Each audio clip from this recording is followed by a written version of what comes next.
ఎవరైనా నిన్ను కొంచెం గమనిస్తే చాలు గుండె సడి ఉలికి పడి ఒకటే కంగారు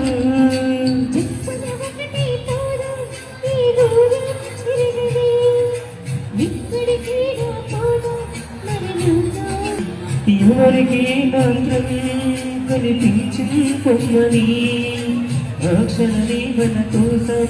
ఏకాంతాన్ని చూడని